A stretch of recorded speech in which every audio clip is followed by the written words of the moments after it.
Welcome to the Pet Loss Companion. I'm Ken Dolan-Del Vecchio, and I'm here with my friend and co-author Nancy Saxton-Lopez. And this is a program that we do every Thursday from 6 p.m. Eastern Time to about 6:30. And it is an extension of the book that we wrote a while back called The Pet Loss Companion, Healing Advice from Family Therapists Who Lead Pet Loss Groups. And on this program, we get to essentially dialogue with audience members, and we do that through your notes, through your emails to us. Mm-hmm. And a lot of what we do on the program is we read emails and then we give some comments, some thoughts on them. And that's what we're going to do today. And if you'd like to write to us, please do so. You can reach me at kenddv@gmail.com. You can reach Nancy at nancysaxtonlopez@gmail.com. And all this information that I'm sharing in the beginning here is in the description. There's a number of ways that you can support the program. You can join our Substack for a fee of $5 a month to read the correspondence and see the pictures that people send us, and that's a way that you can support us. We'd like you to know that this program is a friend of Dakin Humane Society in Springfield, Massachusetts. It's a great shelter and adoption center that provides a number of different resources for those of us who have animal family members. And one of the resources is a support meeting over Zoom that I facilitate every month on the second Tuesday of the month from 6 p.m. to 7:30 p.m. Eastern Time. And there's an RSVP link in the description, and you are very welcome to join us. I'll let you know that we do cap the registration. And so if you register and then you decide that you can't make the meeting, which sometimes happens when people are grieving, oftentimes we've got a lot going on, please do send me a note and let me know that you'd like us to reopen the registration and delete your RSVP. And finally, please consider subscribing if you haven't already, leaving a thumbs up or a heart, leaving a comment. All of these things, these ways of interacting with the program, enhance the visibility of the program and make it more accessible to people who are looking for support with pet loss. And finally, we'd like you to know that we have an affiliation with a company called Bereave that makes really beautiful memorial plaques. They're granite and they are engraved with the image that you would like your plaque to have on it, along with whatever text you'd like. And if you purchase one of these through the link in our description, we will get a little bit of a gift back from Bereave. They will send us a little bit of your purchase price as a support for the program. So please, if you would like to get such a plaque, please consider connecting with Bereave through the link in our program. Nancy, you want to get us started? Yeah. Okay, so we're going to share Alice's story tonight with losing her Nemo. And Ken and I are going to share that. And then we'll talk about it as we usually do. Hi, Ken and Nancy, all the way from Ireland. My dearest Nemo passed away on August 19th, and since then I have been feeling lost and heartbroken. Nemo was a Jack Russell Terrier and was almost 9 years old when he passed. I had him since he was a puppy, as we owned his parents and grandparents. He was the runt of his litter and required extra care and attention, as he had mobility and digestive issues as a pup. I was in love with Nemo instantly and knew straight away that I had to keep him. I have had Nemo since I was 20 years old. We grew up together. He has been my best friend, companion, emotional support, housemate, and the love and light of my life for so long. He was with me through every major life event in my 20s, and I just don't know how to face life without him. We spent nearly every hour of the day together. I often called him my shadow because he followed me everywhere. Any difficult day that I had, I knew I could get through it because I would have a cuddle from Nemo waiting for me at home. Each and every time I kissed and held him, I could literally feel my heart expand. He was my everything. On July 15th, I finished up my day working from home and brought Nemo for his usual evening walk. I noticed that his neck seemed stiff and he had to turn his whole body to look at me. Instantly, I knew something was wrong, and I rushed him to the vet. They monitored Nemo for 2 hours. I soon received a call from the vet to say Nemo's symptoms had worsened, that he couldn't move his front legs, and he seemed to be in a lot of pain. They recommended I bring him to a specialist vet for further examination and treatment. I rushed Nemo to the vet specialist, with a 40-minute drive away. By the time he had arrived, Nemo lost the ability to move his hind legs as well. I'll never forget holding Nemo in the reception, carrying him around the room, and letting him sniff all the places I knew he wanted to. After spending 3 days and nights at the veterinary hospital and having undergone a CT scan, cerebrospinal fluid test, multiple blood tests, and neurological exams, Nemo returned home with suspected immune-mediated meningitis. The treatment was high-dose steroids, rest, rehab, and time. I'll never forget those excruciating 3 days when Nemo was in the hospital. Thinking of him alone and scared, unable to move and so far away from home, that killed me. I still torture myself thinking of how he must have felt. I don't know how I had the foresight, but the one saving grace was that I brought my dressing gown, Nemo's favorite thing to sleep in, with me to the hospital and asked them to place Nemo lying on it so at least he would have my scent. The image of Nemo's face when I collected him from the hospital still haunts me. He was on a lot of pain medications, so his pupils were dilated. He was panting a lot, and his third eyelid was visible. He looked scared. The second he saw me, he cried out and would not stop licking my face. Whatever the future had in store for us, I knew in that moment that I would never let him out of my sight again. The following 5 weeks were agony. I awaited various test results and monitored Nemo's progress with hypervigilance. By week 3, he had started to hold some weight in his hind legs and could coordinate some movement when stimulated with a ball. He had increased muscle tone and core engagement. However, his front legs remained totally paralyzed. I performed regular physio exercises on Nemo, regular massage. I had to express his bladder.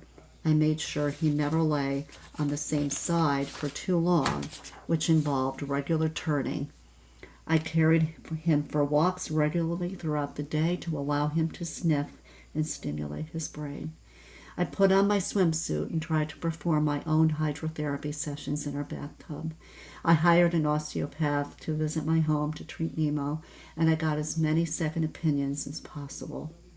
Unfortunately, by week 4 and 5, Nemo's progress started to plateau. I didn't notice any new improvements. His muscles started wasting even more, and heartbreakingly, his stamina and perseverance to try and move regressed.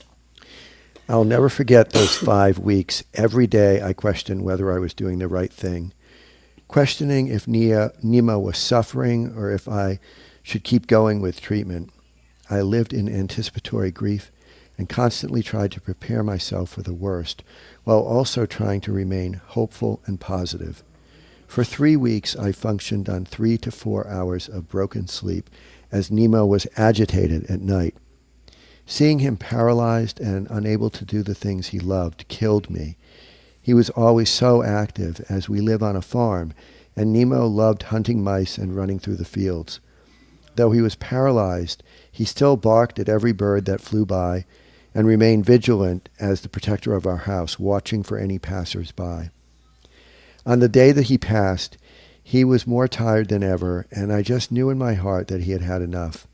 Each morning, Nemo would bark at 6 a.m.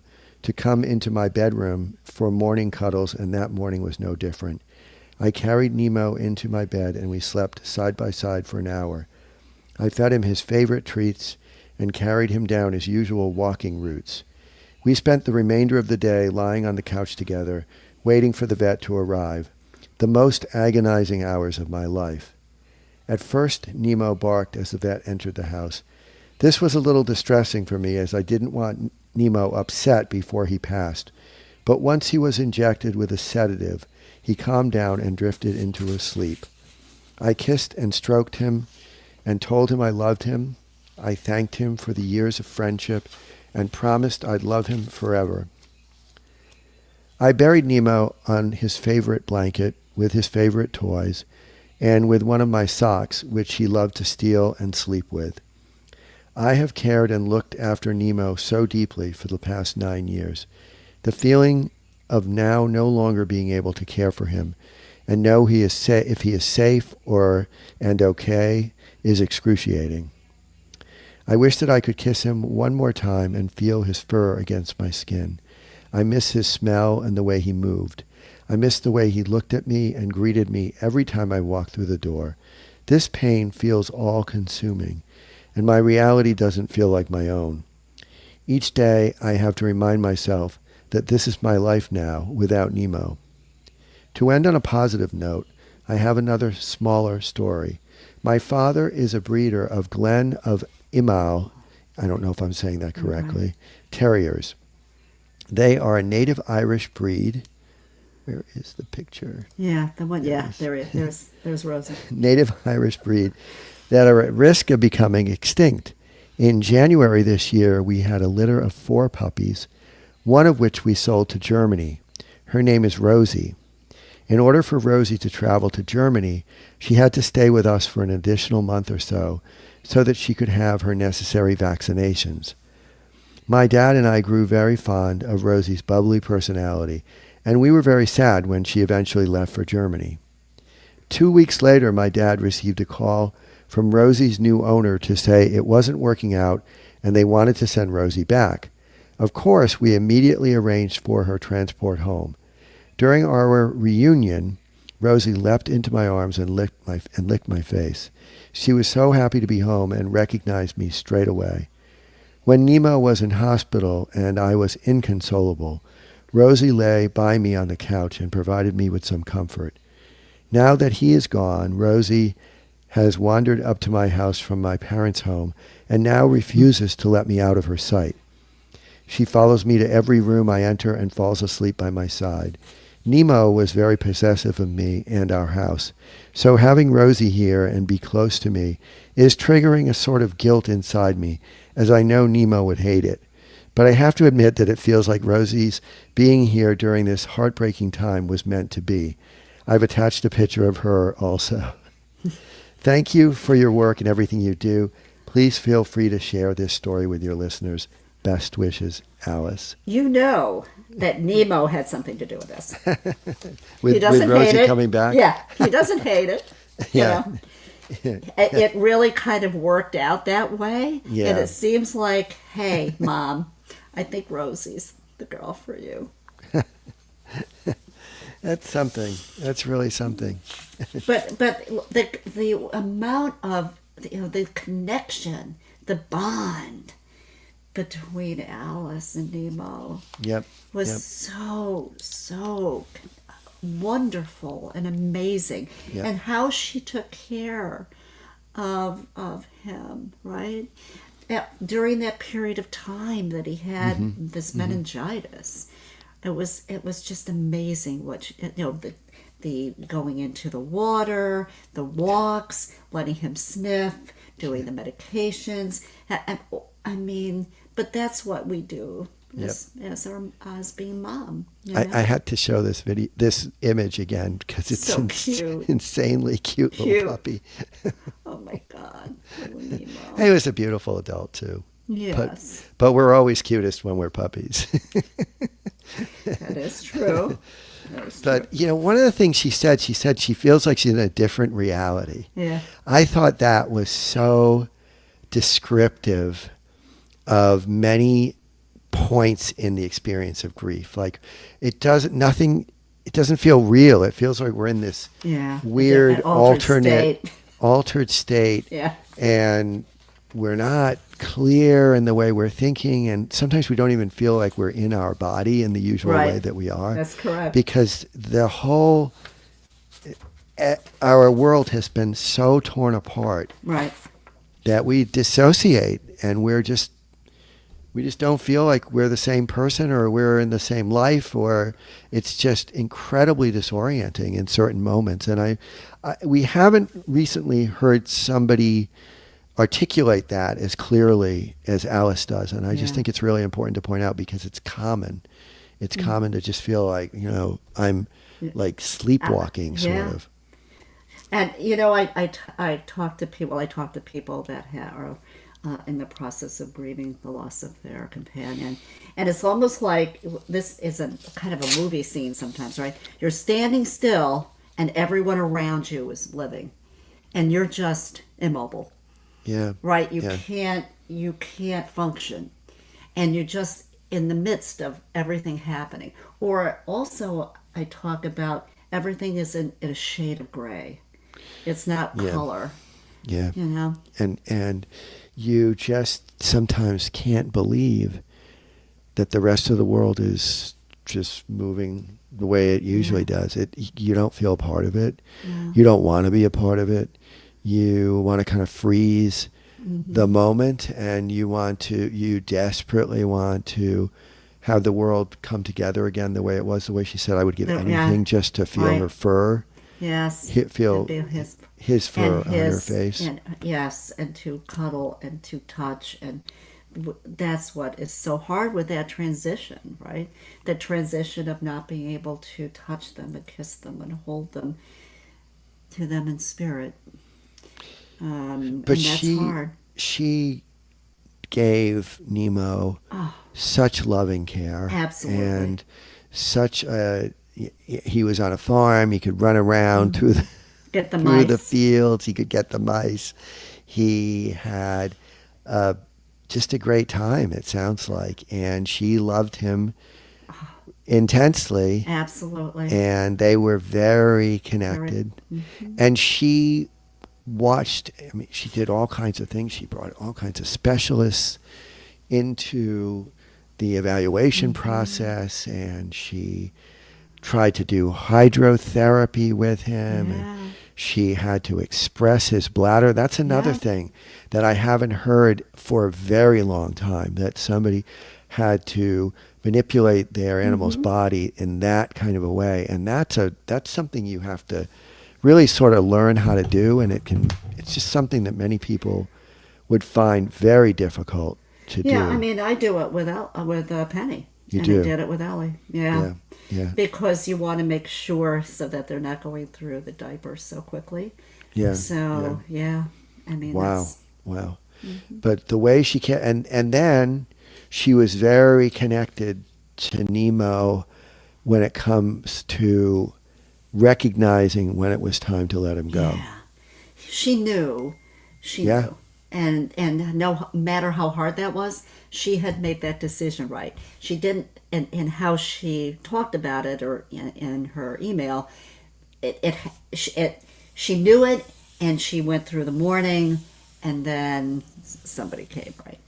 And so she gave Nemo all those wonderful things in the morning that he used to love to do. And she had we hear this from people many times, that they just wished that they had the opportunity Yeah. to do have this that. kind of transition, to have this kind of death, rather than a tragic death, Yeah. or they dying in the hospital, Right.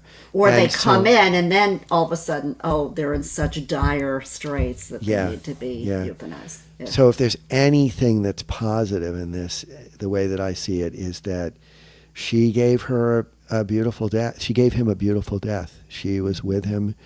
She was holding him. She saw him ease into a state of sedation. And that's the way I hope everybody I love gets to go, you know. Yeah. I know. And she made it happen. And nobody could have given more comprehensive care Then Alice. to their animal companion. So we want to thank Alice for sharing this story with us and with our audience.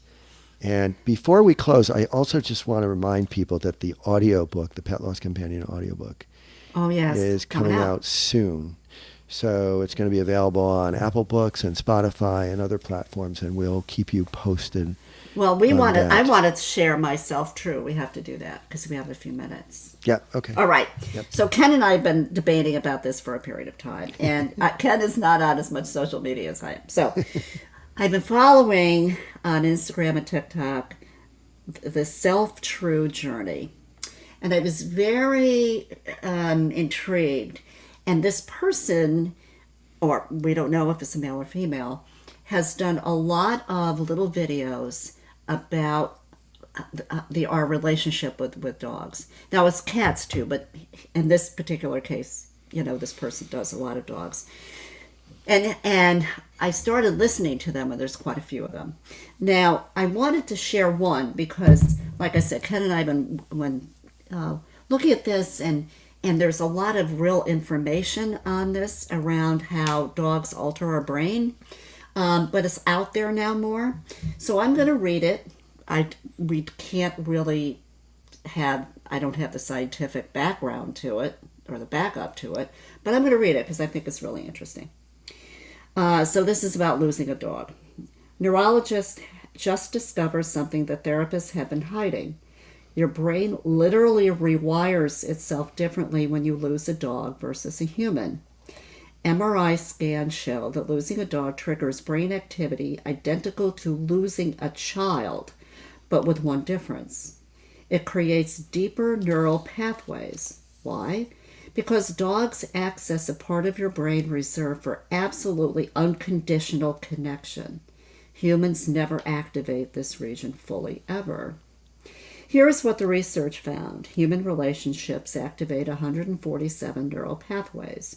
Dog bonds activate 302 neural pathways, plus one pathway humans cannot create, unconditional acceptance.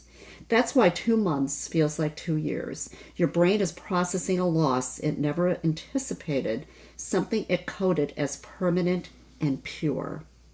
Dogs release oxytocin, the love hormone in your brain, at 5 times the rate that humans do. When they are gone, you literally experience love withdrawal. People who have lost both say the same things. I could breathe again after humans left. My dog took my ability to breathe with them. There is no grief timeline for losing an angel in dog form. Your dog just didn't die. They took a piece of your soul's code with them, the part that knew how to be loved without earning it. The worst day of your life might last forever because real love never had an expiration date. Now, I think you could put cat, horse, whatever animal companion, but that's really, really interesting, right? It does sound to me like what I imagine it might be like if you lose your child. Yes, exactly. Well, that's what it was like. It's like a child, right? That does sound like, right. Because to me, that is almost an unthinkable loss. Right. And the way that we connect with our children is probably the most profound kind of connection. And it sounds very parallel to what they're describing there with a dog. Yeah. And it's interesting because I tried to get a hold of these people, right? Mm-hmm. And I did. And they were, we had brief emails back and forth. But I do think if people out there have social media, he has or she has quite a number of these little videos around the relationship with animals. And is there research that's cited? Are there citations? Well, I asked this person this, and they said that this person had been in the field for many years in sociology and the animal world, and different psychological things. I mean, there wasn't an exact thing that he or she listed, but I mean, it has been out there with other videos too, with other not self-true. I mean, it's interesting in that the way I look at that is that there are many ways of knowing things, and what people say is their experience. My dog took my breath away. Yeah. I've never experienced any kind of loss like this. That's what's important to note, is that that's a common experience. And what it looks like, to me, what it looks like neurologically is in a sense less significant because it's the experience of that someone, matters right, of the most. pet And we parent, right. and we know that this is the case. I mean, we see it All the time. over We've and seen over it and for over and years. over again. Yeah. So it's interesting to see it. And I guess the way I see this is that there is some effort to validate this in terms of neurophysiology. It's a Right. little strange that they can't actually send you The articles, right. like they can't send you citations. So I feel like what that person's saying to you is this is sort of an amalgamation Maybe. Yeah. of learned knowledge, and they're maybe extrapolating some on Yes. research. I don't know, but it certainly seems But to it hits home, match. right? Yeah, it Yes. seems to match a lot of what we Yeah. experience, and it certainly does. I mean, one of the things that it says to me is that the way that we connect with our animal companions is, and I've said this before, and I know that you said this, is very much the way that we connect with an infant child, Yeah. Mm-hmm. and that we have to get so in sync with them Mm-hmm. emotionally and spiritually, intuitively, that just goes so deep in terms of the kind of connection, that we are generating. And so that all of that sort of ties together for me. Yeah. Also, I mean, Penny and Boogie are toddlers to me, right? Yeah. They're toddlers. Yeah. Well, they're actually one of them is in diapers. So, Yeah, right. So I mean, and so there's a need to protect them, right? Yeah. Because they're just like little kids that are running around and Always- getting it's- into trouble, right? and it's same with most dogs, right? Yeah, right. Yeah. Yeah, So, absolutely. but that connection, and of course, I mean, it's intimate for me.